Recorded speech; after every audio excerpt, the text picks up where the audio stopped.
nada a ver com isso. Aqui em Marcos, Sim, no cara. capítulo 1, texto que nos fala de Jesus curando um leproso, verso 40 em diante, do capítulo 1 de Marcos, diz: aproximou-se dele um leproso, rogando-lhe de joelhos: se quiseres, Jesus, tu podes purificar-me.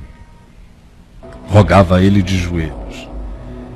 Jesus, profundamente compadecido, estendeu a mão e tocou e disse: quero, claro que eu quero que tu fiques limpo. Fica limpo. No mesmo instante lhe desapareceu a lepra e ficou limpo, instantaneamente. Quando Jesus disse: é claro que eu quero, é óbvio que eu quero, fica limpo, fica limpo, fica limpo. No mesmo instante lhe desapareceu a lepra e ficou limpo. Fica purificado, ser perdoado. No mesmo instante ficou absolvido, perdoado, limpo. Fazendo-lhe então, depois disso, veemente advertência, que não se diz qual é a advertência que ele fez. Ele não relata. Não, ninguém diz qual foi a advertência. Nenhum dos evangelhos. Porque às vezes você diz, fazendo-lhe veemente advertência para que não contasse nada a ninguém, não expusesse nada a ninguém. A esse homem aqui, ele o adverte também de que não diga nada a ninguém. Não contasse, não falasse. Foi o que Jesus pediu a ele. Mas há uma advertência que ele faz, que talvez até tenha alguma ligação no sentido de que Jesus tenha o que Mateus e Lucas relatam como um pedido de Jesus para que não falasse nada com ninguém. Pode ser a advertência veemente, no sentido de que não diga para ninguém o que te aconteceu. Fazendo-lhe então veemente advertência, logo o despediu. E lhe disse: olha, não digas nada a ninguém, mas vai, mostra-te ao sacerdote e oferece pela tua purificação o que Moisés determinou para servir de testemunho ao povo. Vai lá no templo, limpo, e faz o que Moisés disse que todo aquele leproso que quisesse buscar de Deus cura e purificação deveria fazer. Só que os leprosos faziam como um rito e nenhum deles ficava curado. Esse aqui é primeiro curado. Aí o rito vira só um testemunho de algo que aconteceu. Essa é a diferença entre o evangelho e a religião também. É que a religião faz rito do que nunca acontece. O evangelho só faz o rito do que já aconteceu, do que é. Já está limpo, curado. Vai lá só para dar um testemunho público. Não é o testemunho público para que isso aconteça. Isso acontece, por isso eu testemunho. Eu criei, por isso é que eu falei. Aconteceu em mim, por isso eu conto. Então, aqui se diz: mas tendo ele saído, entrou a propalar muitas coisas e a divulgar a notícia, ao ponto de não mais poder Jesus entrar publicamente em qualquer cidade, mas permanecia fora, em lugares ermos, e de toda parte vinham ter com ele. Essa advertência de Jesus e a recomendação insistente dele em relação a esse homem, quanto ao fato de que não divulgasse, não massificasse a graça, porque Jesus não precisava de industrialização testemunheira de nenhuma natureza, e nem tampouco queria suscitar o espírito pagão daqueles que passam a desejar o encontro com Deus por causa de coisas e não por causa de Deus, por causa de conquistas e não por causa da verdade e da alegria, da experiência de Deus na vida, em razão da verdade. Então, ele que estava sempre lutando contra isso também, faz essa advertência aqui e pede nos 3 outros textos correlatos a mesma coisa. Aí o sujeito vai, é praticamente impossível que alguém que foi invadido pela graça de Deus poderosamente, nos seus encontros humanos diversos, não resplandeça essa glória. Estando apaixonado, não fique falando no assunto. Claro que fica. A boca fala do que está cheio o coração. E toda paixão faz a gente virar pessoa de um assunto extremamente focado numa direção, enquanto a paixão dura.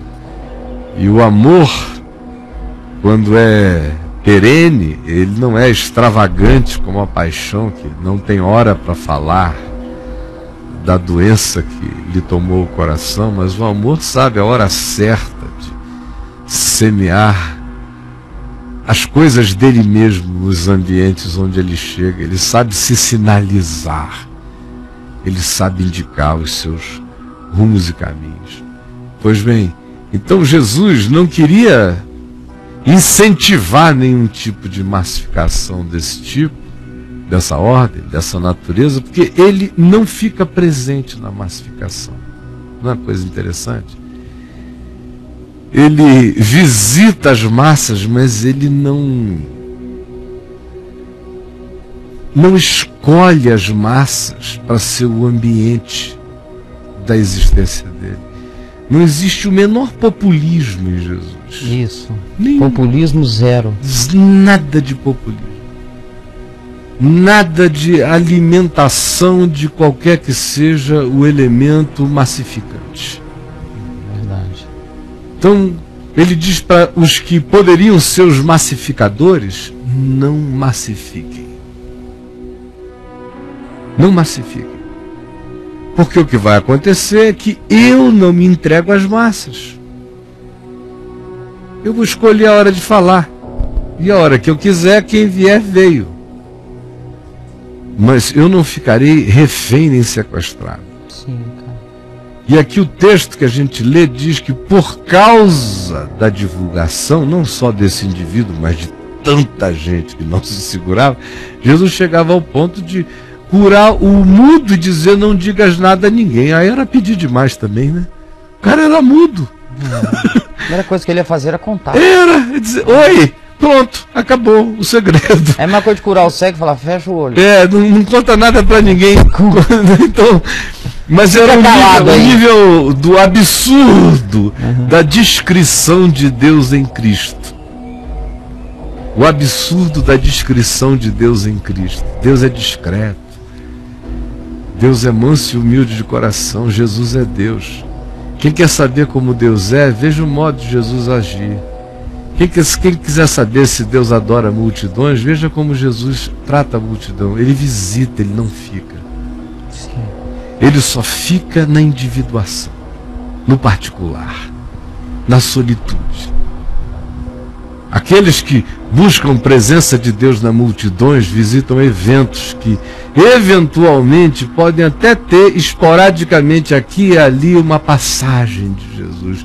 Mas quem quer a experiência da presença de Jesus não se alimenta de multidões, aprende o caminho da solitude, do lugar distante, do erro, da porta fechada, porque assim como é Jesus, assim é o Pai. Foi o que Jesus ensinou. Por causa da divulgação da notícia, Jesus já não mais podia entrar publicamente em qualquer cidade, em qualquer lugar.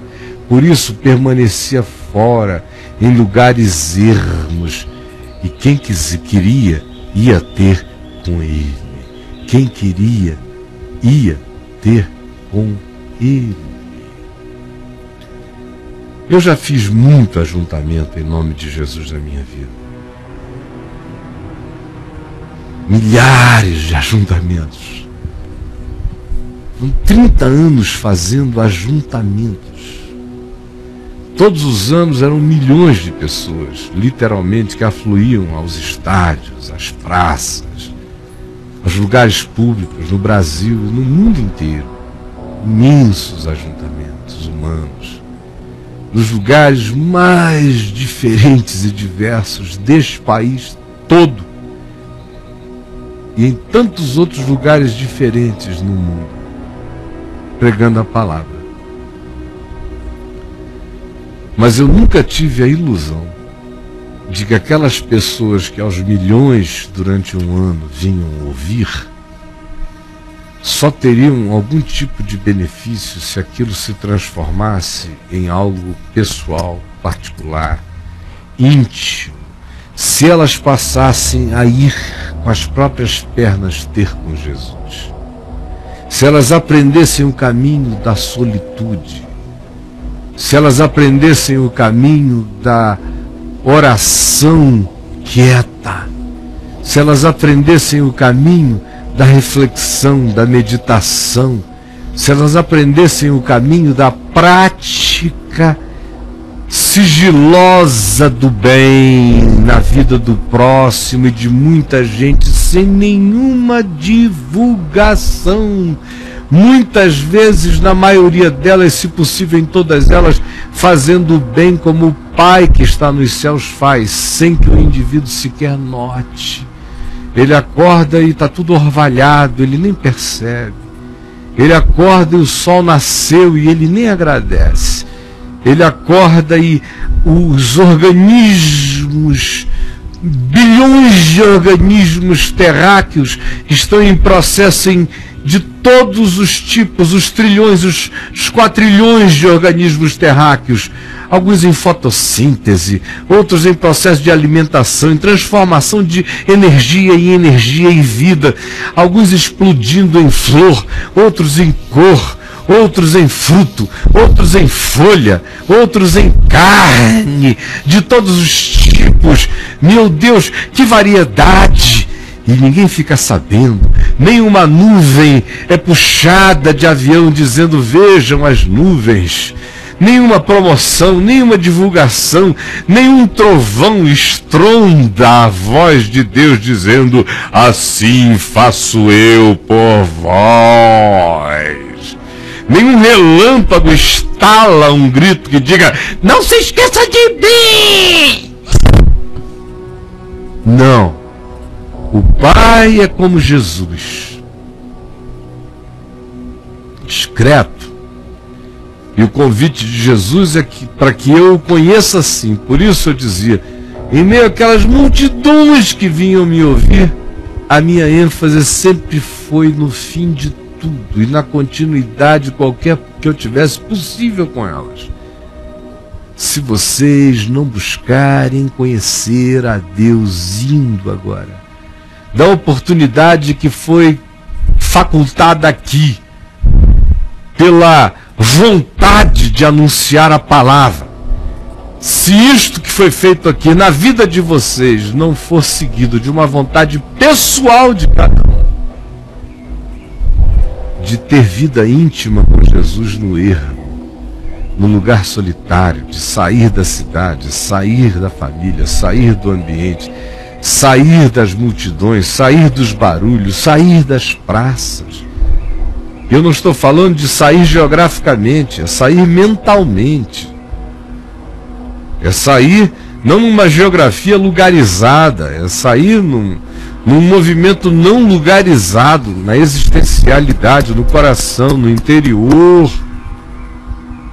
Enquanto se vai, o processo tem que ser esse outro na mente, sempre. Eu vou andando ao encontro dele. Tudo que eu faço nele. Eu acordo nele, eu durmo nele.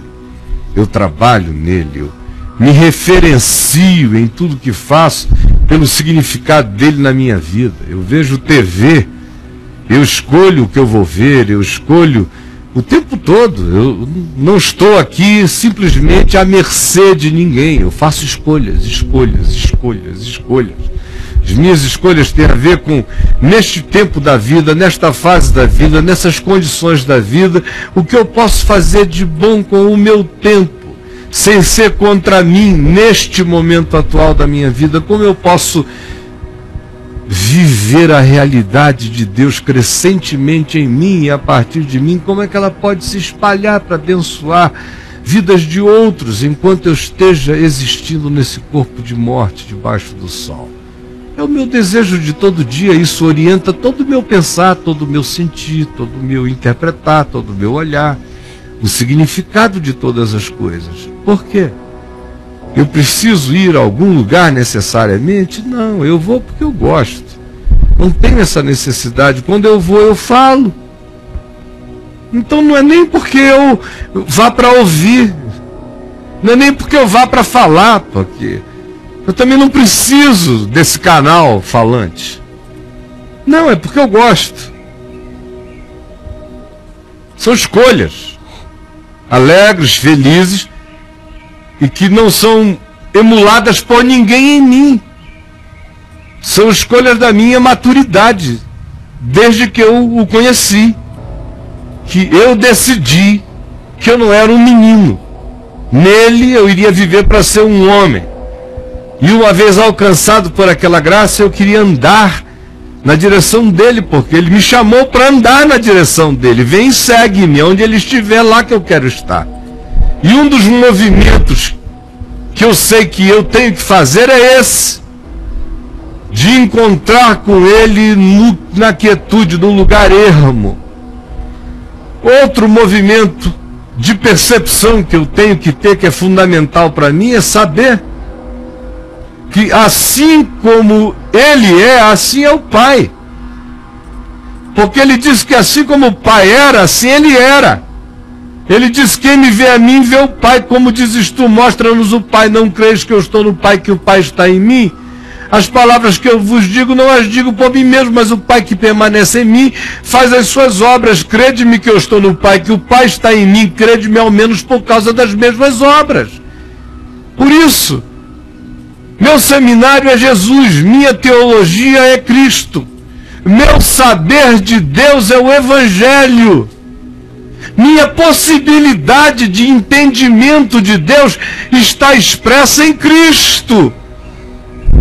Eu não tenho que buscar a Deus nas estrelas, eu não tenho que buscar a Deus para além das estrelas, eu não tenho que buscar a Deus no bóson de Higgs, eu não tenho que buscar a Deus em nenhum tipo de elemento primal, eu não tenho que buscar a Deus e me angustiar por Deus, tentando entender os caminhos de Deus nas dinâmicas das ondas do mar.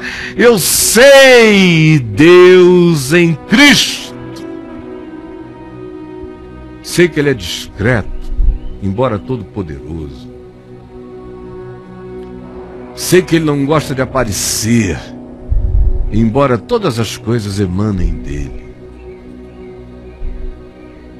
Sei que ele se solidariza com o que não é, o que não tem e com o que não pode. Assim como na natureza eu vejo o Pai transformando restolho em adubo fertilizante para a vida. Eu sei nele que a bondade de Deus se renova em favor de todos nós, assim como a natureza expressa o renovo de Deus depois de cada tempestade. Para cada folha varrida na tempestade, há folhas novas que brotam, e de todo pau velho que cai, ou ele aduba o chão para que dezenas de outros brotem, ou ele mesmo aduba o que dele procede como renovo de vida o tempo todo. A mesma graça está presente, a mesma renovação de vida. Vejo nele como os grilhões mais poderosos são partidos pelo poder da sua palavra, assim como eu vejo o Pai, pelo poder do vento, da água, das coisas invisíveis, desestruturar aquilo que aos sentidos da gente parecia irremovível do seu lugar. Nele eu vejo todo acolhimento, assim como eu vejo no Pai, na natureza que revela a sua divindade, os seus atributos, o seu poder e a sua santidade, como as mesmas coisas estão presentes, como tem coisas que queimam, tem coisas que não são queimáveis, como existem coisas que precisam queimar para serem purificadas e revelarem o seu melhor, como há outras que queimam para serem transformadas, recebem um juízo que as coloca numa outra natureza de ser. A gente vê no caminho da água, nas acomodações, nas sementes que nascem em pedras, aonde o cocô do passarinho planta flores, lírios. Assim é o Pai, assim é o Filho. Mas eu olho para Jesus e nele eu sei de Deus. Porque não me interessa saber como Deus é para os anjos. Nem me interessa saber como Deus é para o diabo. Nem me interessa saber como Deus é para qualquer outra criatura. Me interessa saber como Deus é para os homens. Me interessa saber como Deus é para mim. Porque é pelo interesse, pelo desejo, pela palavra de Deus para mim, humano, que eu serei julgado. Não é pela palavra de Deus aos anjos, nem aos golfinhos, nem às baleias, nem a qualquer criatura inteligente deste universo ou de qualquer outro universo. Não. A baleia obedece à voz de Deus, o golfinho sabe o seu caminho. Eu, humano, é que perverti o meu.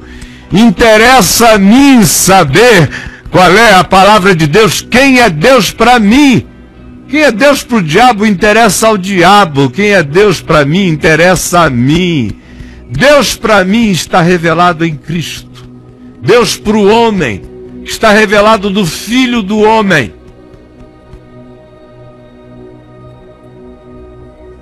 Em Jesus eu sei quem é Deus para mim. É o único Deus possível de eu saber. É o que a maioria de nós não quer saber. O Deus revelado em Cristo Jesus é aquele que menos consideração tem por nós, enquanto a gente prefere aristotelicamente filosofar sobre o Deus das nossas cogitações, o Deus em relação a anjo, Deus em relação ao diabo, Deus em relação às estrelas, Deus em relação à criação, Deus em relação ao tempo, Deus em relação ao passado, Deus em relação ao presente, Deus em relação ao futuro. Meu Deus, quanta palhaçada! A gente só não quer ver Deus em relação a mim. Perdoa todo dia, tantas vezes quantas sejam necessárias. Isso é Deus para mim. Ao perverso, não resistas, para que tu não te tornes como ele. Vence-o com a prática do bem. Não te vingues, jamais. Ao contrário, vence o mal com o bem. O que tu queres que os homens te façam, faze tu primeiro a todos os homens. Sê tu um propositor não ideológico do bem que tu queres que prevaleça na vida e que volte sobre você mesmo, fazendo a priori, insistindo em tal bondade gratuita e não triunfalista, discreta e mansa de humilde de coração como Jesus é, todos os dias da sua vida. Isso é que interessa. É Deus para mim. É a paz de Deus em mim.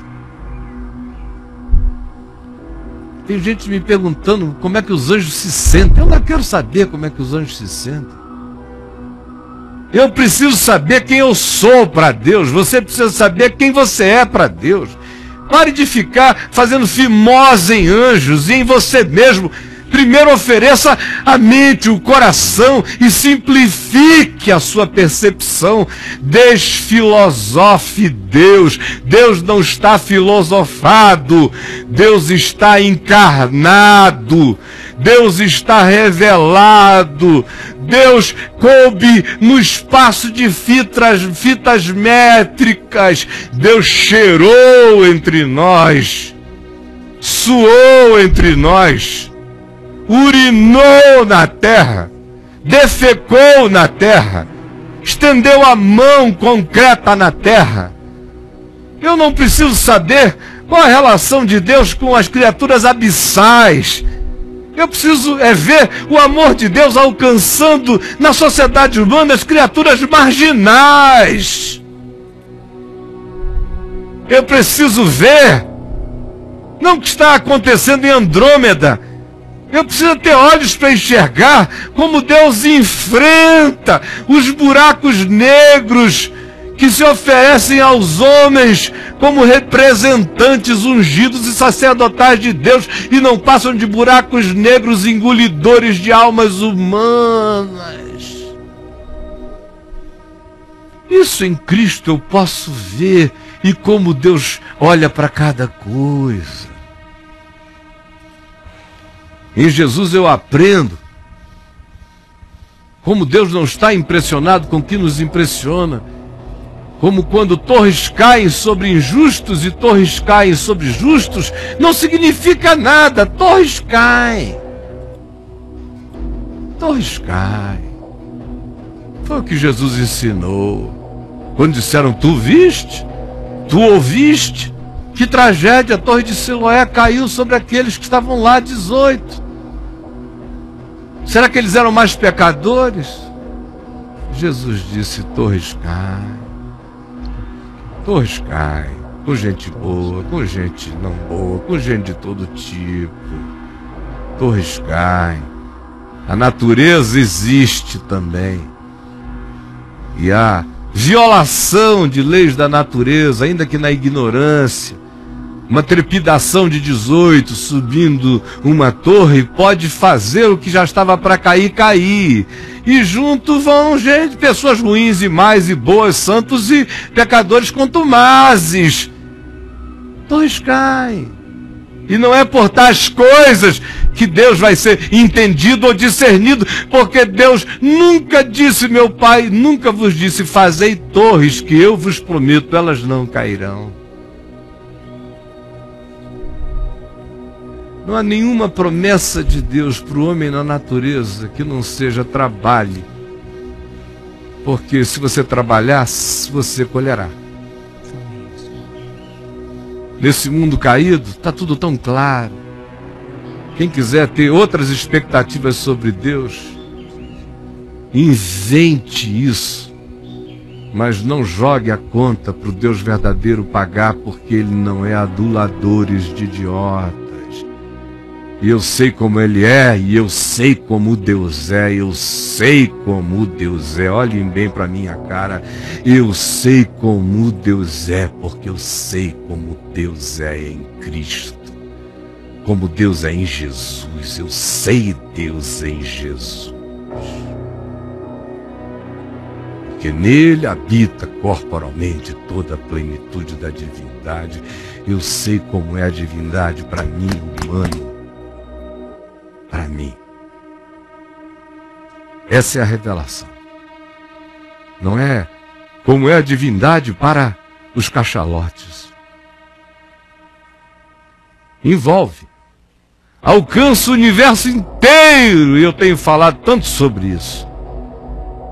Mas o cerne do Evangelho é quem é Deus para você. Quem é Deus para mim? É boa nova para os humanos. O Evangelho de Deus para a criação é muito mais amplo. Jesus é o centro. Cristo de Deus, o Cordeiro de Deus, é o centro de tudo. Mas é muito mais amplo, como diz Apocalipse no capítulo 14. E eis que eu vi um anjo voando pelo meio do céu, qual clamava com grande voz: temei a Deus e dai-lhe glória, a Ele que criou os céus, que criou a terra, que criou o mar e que criou todas as fontes das águas. Um evangelho é terra de Deus com a criação, que nos inclui, aonde o Cristo de Deus é o centro, sempre. Mas o evangelho que eu anuncio toda manhã aqui, e que Jesus viveu entre os homens de maneira explicitamente contundente, revela quem é Deus para mim, humano, e quem devo ser eu, humano, pelo todo da criação e para todas as minhas relações na vida.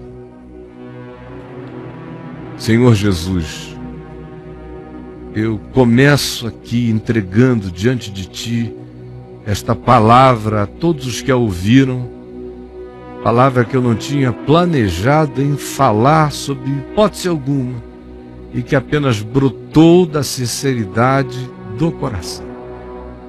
Eu peço que de algum modo, por alguma razão extraordinariamente Tua, ela exploda com vida no coração de milhares de pessoas. É o que eu te imploro, em nome de Jesus, para a glória de Jesus. Amém.